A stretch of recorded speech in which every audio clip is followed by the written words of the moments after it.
Bulletin का आगाज इस इंतहाई अफसोसनाक खबर के साथ 7.9 शिद्दत के जलजले ने तुर्की और शाम को हिलाकर रख दिया। जमीन 1 मिनट तक लरजती रही, सैकड़ों इमारतें मलबे का ढेर बन गईं। जलजले से अमवात की तादाद 700 से तजावुज कर गई, हजारों अफराद जख्मी हैं। जलजले का मरकज तुर्की के जुनूब मशरिक, गहराई 24.1 किलोमीटर थी। तुर्की के सदर ने मुल्क भर में इमरजेंसी नाफिज कर दी है। तुर्की के 10 सूबों में स्कूल 1 हफ्ते के लिए बंद कर दिए गए। अस्पतालों में अद्वियात की किल्लत पैदा हो गई। लोगों को मलबे से निकालने के लिए रेस्क्यू का काम जारी है। सर्दी और बर्फबारी के बायस इमदादी टीमों को मुश्किलात का सामना है। जलजले के झटके कब्रिस, यूनान, उर्दन, लिबनान और इसराइल में भी महसूस किए गए। तुर्की और शाम में क़यामत-ए सुगरा टूट पड़ी। दोनों मुमालिक की सरहद पर जलजले के शदीद झटके, इमारतें ढह गईं। सुबह 4:17 पर आने वाले जलजले 1 मिनट तक महसूस किए गए। इमारतें लरजती रहीं, गिरती रहीं। 10 मिनट बाद एक और जलजला आया और 6 घंटे में 80 से ज़ायद आफ्टर शॉक्स रिकॉर्ड किए जा चुके हैं। जलजले से तुर्की के 10 सूबे मुतासिर हुए हैं। मलातिया, दियारबाकर और उस्मानिया में हर तरफ तबाही के मनाजिर हैं। अंकारा में हजारों अफराद मलबे तले दबे हैं, मदद के लिए पुकार रहे हैं। इमदादी कार्रवाइयाँ जारी हैं, लेकिन बर्फबारी और खराब मौसम आड़े आ रहा है। तुर्की के कई शहरों में एयरपोर्ट्स भी बंद कर दिए गए। बंदरगाह सिहान में भी नकलो हरकत रोक दी गई है। तुर्क सदर ने दोस्त ममालिक से मदद की दरख्वास्त कर दी है। 11 साल से जारी जंग से तबाहाल शाम में भी हर तरफ तबाही के मनाजिर हैं। सैकड़ों अफराद जाँ बहक और जख्मी हैं। हल्ब, लताकिया और हामा में दर्जनों इमारतें मलबे का ढेर बन चुकी हैं। बैरूत और दमिश्क में भी इमारतें लरजती रहीं। मलबे तले अफराद को निकालने की कोशिश की जा रही है। जलजले के झटके मिस्र, लबनान, कब्रिस, इराक, जॉर्जिया और अर्मानिया तक महसूस किए गए। तो ये जलजले 24 साल के दौरान तुर्किया में सबसे ज्यादा जानलेवा और तबाहकुन साबित हुए हैं। सुबह 4 बजे से अब तक 100 आफ्टर शॉक्स रिकॉर्ड किए गए हैं, जबकि 7 जलजले 5.0 की शिद्दत के थे।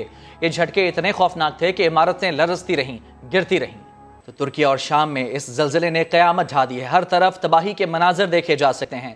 ताज़ा तरीन हालात हैं क्या वहाँ पर, इसी हवाले से कुछ बात करेंगे। तुर्की में मौजूद पाकिस्तानी सहाफ़ी फ़ारूक मुनीर खान हमारे साथ मौजूद हैं। फ़ारूक साहब, बहुत शुक्रिया आपका वक्त देने के लिए।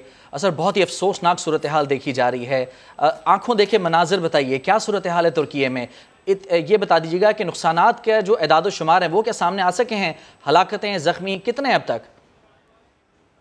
जी, अब तक की इतलात के मुताबिक तकरीबन 600 से ज़ाहिद इमारतें जो हैं वो ज़मीन बोस हो चुकी हैं। जो इलाके हैं, जो शहर हैं, 10 शहर हैं जो मुतासिर हुए हैं, जिसमें दियारबकर, हताए, अदना वो इलाके हैं जो ज़्यादा मुतासिर हुए हैं, जिसमें ज़्यादा बिल्डिंग्स जो हैं वो ज़मीन बोस हो चुकी हैं। अब तक ज़ख्मी लोगों की तादाद जो है वो 2000 से तजावुज़ कर गई है।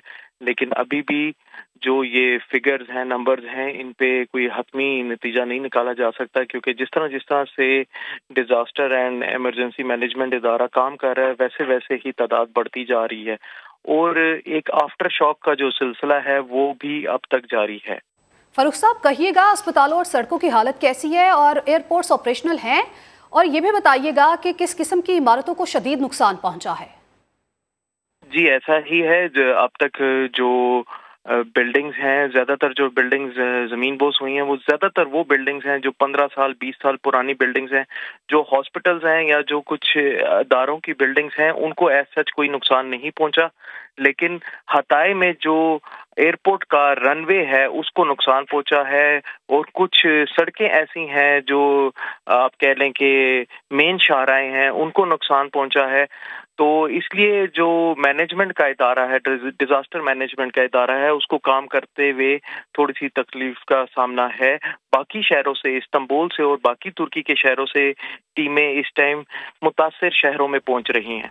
अच्छा, ये भी बताइएगा फ़ारूक साहब, हम देख रहे हैं कि मौसम जो है ये भी इमदादी कार्रवाइयों के आड़े आ रहा है। बारिश और बर्फबारी का सिलसिला भी जारी है वहाँ, तो इमदादी कामों में कितनी मुश्किलात हैं इस वजह से? और तुर्की के जो सरहदी इलाके हैं, यहाँ से क्या रिपोर्ट्स आ रही हैं आपके पास? लेकिन जो ये जलजले की नौयत है, ये 3 मुल्कों को, इस तुर्की का जो आपके 10 शहर हो गए, साथ ही सीरिया बॉर्डर लगता है। सीरिया का कुछ हिस्सा तुर्की ही के पास है जिसको वो मैनेज कर रहे हैं, जहाँ पे कैंप्स लगे हुए हैं, वो इलाका भी मुतासर हुआ है, इराक का इलाका भी मुतासर हुआ है। तो ये इस तरह से अगर देखा जाए तो उधर की कुल तादाद का भी पता लगाना बहुत मुश्किल है, क्योंकि ये वाकया पेश आया है 4:30 बजे के करीब, तकरीबन सुबह 4 साढ़े 4 से ये वाकया पेश आया ज़लज़ले का, और उसके बाद से लेके अब तक जो इमदादी कार्रवाइयाँ हैं उनका होना, क्योंकि स्नोफॉल भी हो रहा है, लगातार स्नो पड़ रही है, बारिश भी लगातार हो रही है, इसकी वजह से इमदादी कार्रवाइयों में बड़ी मुश्किलात हैं और हतमी एक नंबर देना बहुत मुश्किल है। ठीक है, आपने जिस तरह से कहा कि मुश्किलात का सामना करना पड़ रहा है, फरूख साहब ये भी कहिएगा तुर्की में पाकिस्तानी शहरी भी मौजूद हैं, इस हवाले से भी बताइएगा कि क्या पाकिस्तानी सिफारत खाने के हुकाम से कोई राबता हुआ है आपका? जी, अब तक की इंफॉर्मेशन के मुताबिक तो किसी भी पाकिस्तानी की हलाकत के बारे में कोई इंफॉर्मेशन नहीं आई है, कोई खबर नहीं है, लेकिन राब्ते में है और हमारे सफारत खाना भी राब्ते में है और पता करने की कोशिश करें, लेकिन अब तक के मुताबिक ऐसी कोई इत्तलात नहीं आई है। फरूख मनूरी, बहुत शुक्रिया आपका। तो तुर्की और शाम में ज़लज़ले पर सदर, वज़ीर आज़म, वज़ीर ख़ारजा के ताज़ियती पैगामात भी सामने आए। साबिक़ सदर आसिफ अली ज़रदारी ने भी कीमती जानों के ज़िया पर अफसोस का इजहार किया है। सदर ममलिकत आरिफ अलवी ने कहा है कि दुख की इस घड़ी में पाकिस्तानी अवाम और मेरी हमदर्दियाँ तुर्की और शाम के साथ हैं। अल्लाह ताला जाँ बहक होने वाले अफराद के वर्सा को सब्र जमील अता फरमाए। वज़ीर आज़म शहबाज शरीफ ने ट्वीट पैगाम में लिखा, शाम में ज़लज़ले से जानी और माली नुकसान पर अफसोस हुआ, हमारी तमाम तर हमदर्दियाँ शामी हुकूमत और अवाम के साथ हैं। साबिक़ सदर आसिफ अली ज़रदारी और वज़ीर ख़ारजा बिलावल भुट्टो ज़रदारी ने तुर्की और शाम की हुकूमतों और अवाम से ताज़ियत करते हुए दुआ की है कि अल्लाह ताला दुनिया को कुदरती आफात से महफूज रखे। और मुस्लिम लीग नून की चीफ ऑर्गेनाइजर मरियम नवाज ने तुर्किया, शाम और हमसाया ममालिक में ज़लज़ले पर अवाम से इजहार हमदर्दी किया है। कहती हैं, बड़े पैमाने पर कीमती जानों के ज़िया पर बहुत अफसोस है, गम की इस घड़ी में आपके साथ हैं। कुदरती आफात की शिद्दत मौसमियाती तब्दीलियों के ख़तरात की तरफ तवज्जो दिला रही हैं। मौसमियाती तब्दीली और कुदरती आफात के ख़तरात का पूरी दुनिया को मुकाबला करना होगा। मरियम नवाज ने जाबाहक अफराद की मग़फ़िरत, लवाहिकीन के लिए सब्र जमील और ज़ख्मियों के लिए जल्द सेहतयाबी के लिए दुआ की। आपको अपडेट करें कि तुर्किया में ज़लज़ले से अमवात की तादाद 912 हो गई है, जबकि 5000 से ज़्यादा ज़ख्मी हैं। दूसरी जानिब शाम में 350 अमवात रिपोर्ट हो चुकी हैं और वहां ज़ख्मियों की तादाद 1000 से बढ़ चुकी है। ज़लज़ले से तुर्क सदर तैयब रजब उर्दगान ने कहा है कि 45 ममालिक ने इमदाद की पेशकश की है। आपको अपडेट दे रहे हैं कि तुर्किया में ज़लज़ले से अमवात की तादाद 912 से ज़्यादा हो चुकी है, जबकि 5000 से ज़्यादा ज़ख्मी हैं। दूसरी जानिब शाम में 350 अमवात रिपोर्ट हो चुकी हैं और वहाँ ज़ख्मियों की तादाद 1000 से बढ़ चुकी है। ज़लज़ले से तुर्क सदर तैयब उर्दगान ने कहा है कि 45 ममालिक ने उनको इमदाद की पेशकश की है।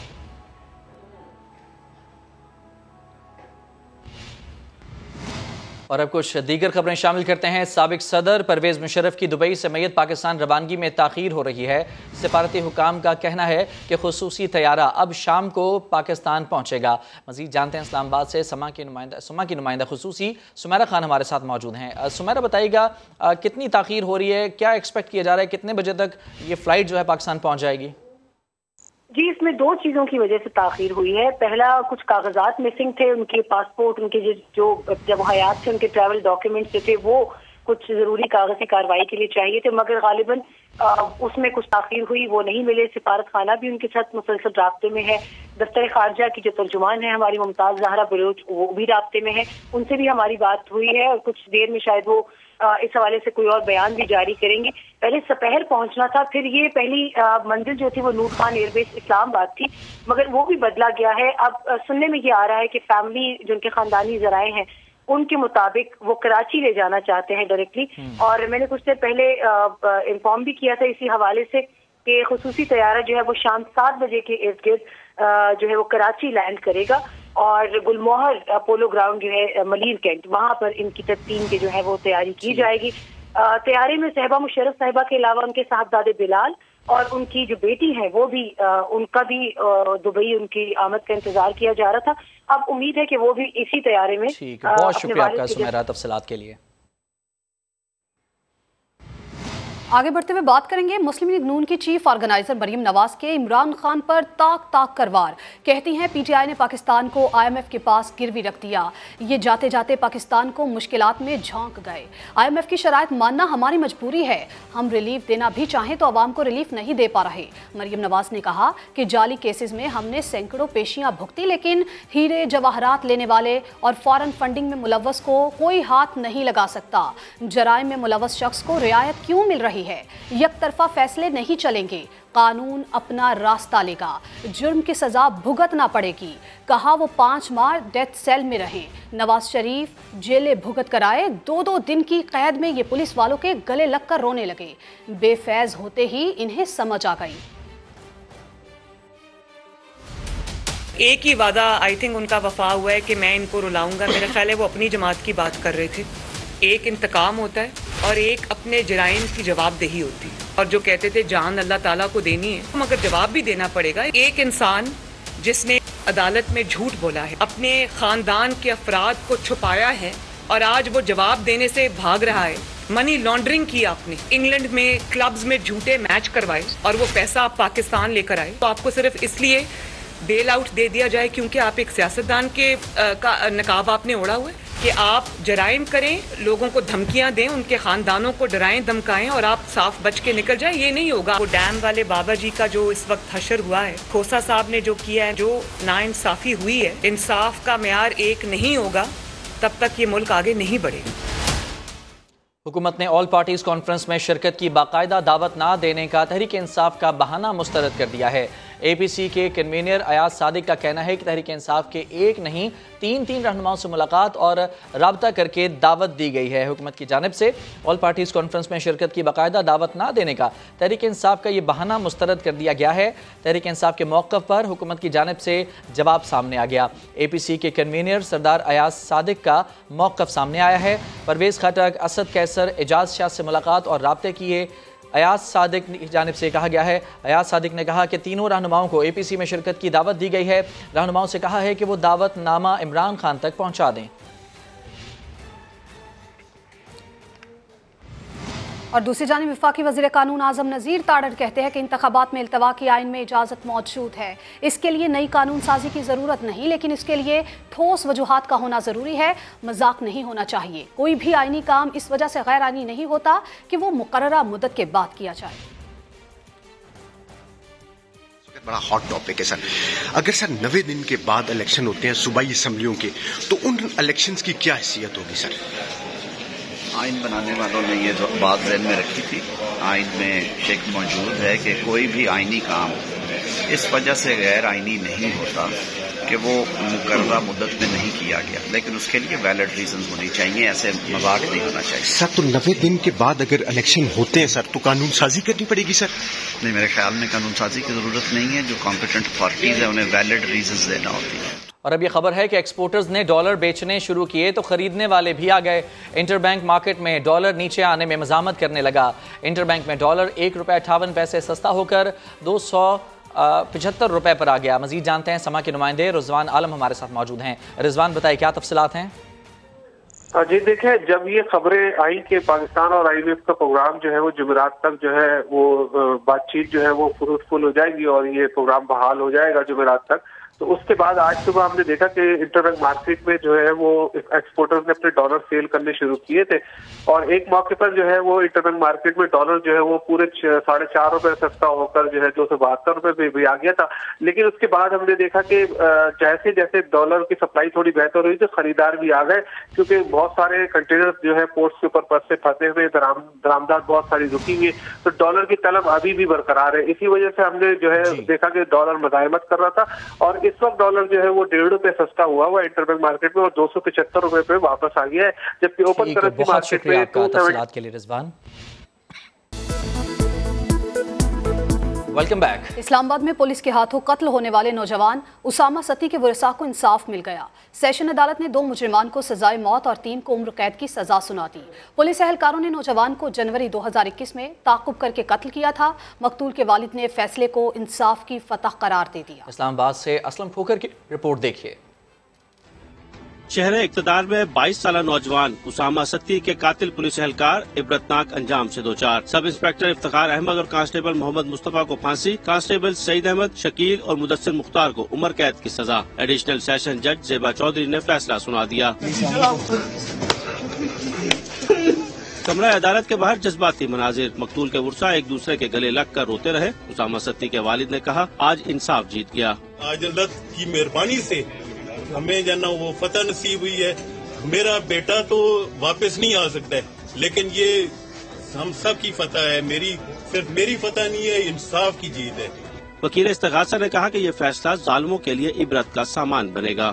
ये जजमेंट एक तारीख सेट करेगी उन लोगों के लिए जो लोग जुल्म और बर्बरियत करने के बाद ये समझते हैं कि हमने शायद किसी वर्दी की आड़ में किसी के साथ जुल्म कर लिया, जो हमें स्पेयर कर दिया जाएगा। उसामा सत्ती को यकम और 2 जनवरी 2021 की दरमियानी रात 5 पुलिस एहलकारों ने कश्मीर हाईवे पर घेर कर गोलियों से छलनी कर दिया था। पुलिस ने वाकये को डकैती का रंग देने का ढोंग भी रचाया, मगर कामयाब न हो सका। 2 साल 1 माह 5 दिन बाद मुलजिमान को सजाएं सुना दी गयी। कैमरामैन अवैस काजी के साथ असलम खोकर, समा, इस्लामाबाद। सियालकोट के इलाके डस्का में कॉलेज के सामने तेज रफ्तार बस ने तालिब इल्म को टक्कर मार दी। तालिब इल्म को जख्मी हालत में अस्पताल मुंतकिल कर दिया गया। मुश्तइल तलबा ने बस को रोककर शीशे तोड़ दिए। ड्राइवर फरार हो गया। मजीद जानते शहजाद अहमद से। शहजाद, बताइएगा क्या हालत है उसकी? जी बिल्कुल, ये government boys degree college Daska के सामने तेज रफ्तार बस में 19 साल तालिब इल्म को टक्कर मारी, जिससे तालिब इल्म शदीद जख्मी हो गया और उसको सिविल अस्पताल डस्का मुंतकिल कर दिया गया, जहाँ पर उसे तबीब इमदाद फराहम की जा रही है। हादसा के बाद बस ड्राइवर गाड़ी समेत फरार होने की कोशिश की, जिसे तलबा ने पीछा करके नाकाम बना दिया और बस को खाली करके खुद ड्राइव करके कॉलेज के सामने ले आया और बस की तोड़फोड़ शुरू कर दी। तलबा ने बस का दरवाजा, खिड़कियों के शीशे तोड़ दिए, जबकि ड्राइवर फरार होने में कामयाब हो गया है। ट्रैफिक की रवानगी भी मुअत्तल हो गई। और आपका बहुत शुक्रिया, आपने हमें अपडेट किया। और अभी आपको बराह रास्त कराची लिए चलेंगे, जहाँ पर तर्जुमान सिंध हुकूमत मुर्तज़ा वहाब मीडिया से गुफ्तगू कर रहे हैं। 5 different credible well known NGOs के साथ भी मुआहदे की मंजूरी सिंध काबीना ने दी। दादू, जामशोरो और थर पारकर, इन 3 जगहों पे third deep rural development organization TRDP जो है उसको मंजूरी दी कि वो एवेलुएशन और मॉनिटरिंग का काम करेगा। सैफको सस्टेनेबल एक्शन नौशेरो फिरोज और शहीद बेनज़ीराबाद में ये काम करके देगा। हैंड्स जो कि अगेन बड़ी मशहूर क्रेडिबल ऑर्गेनाइजेशन है, वो ठट्टा, उमरकोट, सखर, कराची, हैदराबाद और घोटकी के अंदर अपनी खिदमात को सरअंजाम देगा। NRSP जिसका जो एब्रीविएशन है। कराची में तर्जुमान सिंध हुकूमत मुर्तज़ा वहाब मीडिया से गुफ्तगू कर रहे थे। उनकी जानिब से कहा गया जिन्ना अस्पताल की ग्रांट में इजाफा किया जा रहा है ताकि मामलात बेहतर हो सके। और गिलगित की खूबसूरत वादी नलतर में स्कीइंग चैंपियनशिप का आगाज हो गया। कितनी टीमें इवेंट में शरीक हैं, जानते हैं मंजर शिगरी से। जी, मैं इस वक्त मौजूद हूँ पाकिस्तान का जो सबसे बड़ा स्लोब है, स्की का जो स्लोब है नलतर, वहाँ पे मौजूद हूँ। और यहाँ पे पाकिस्तान के खेलों का जो विंटर स्पोर्ट का जो सबसे बड़ा मेला सजा है। 30वीं नेशनल स्की चैम्पियनशिप जो है वो शुरू हो गई है, जो 4 रोज़ तक जो है नेशनल स्की चैम्पियनशिप के साथ शाह खान स्की चैम्पियनशिप और जो स्नो बोर्डिंग है वो चलेगी। उसके बाद इसके अंदर जो है कम से कम जो है वो कोई 8 कौमी टीमें जो हिस्सा ले रही है, जिनमें वाज़े तौर पे जो मद्द मुकाबिल रवायती हरीफ एथलीट्स जो है मुख्तलिफ टीमों के, जिसमें पाकिस्तान आर्मी, पाकिस्तान एयरफोर्स और गिलगित बल्दिस्तान स्काउट्स के जो टैलेंट वाले जो प्लेयर्स हैं उनके दरमियान ज़बरदस्त किस्म का मुकाबला होने जा रहा है। और ये मैचेस जो है वो कोई 4 रोज़ तक जारी रहेंगे। इसके बाद पता चलेगा कि इनमें फातेह कौन बनता है, कौन मेडल गोल्ड ले रहा है और कौन चांदी का मेडल ले रहा है। जी बहुत शुक्रिया आपका तफसीलात के लिए। मजीद खबरों से पहले आपको अपडेट करें कि वस्ती तुर्किया में ज़लज़ले के बाद आफ्टर शॉक्स का सिलसिला इस वक्त जारी है।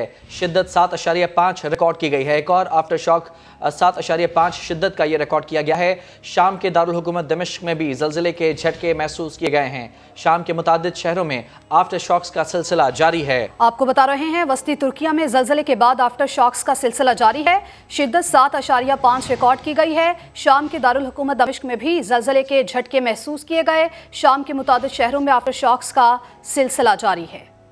और अब बात करेंगे मौसम की। मलिका कौसार मरी में बारिश के साथ हल्की बर्फबारी के बाद मौसम सर्द हो गया। सयाह कैसे एंजॉय कर रहे हैं, मजीद जानते हैं माल रोड पर मौजूद समा के नुमाइंदे जफर इकबाल रहीम से। जी जफर।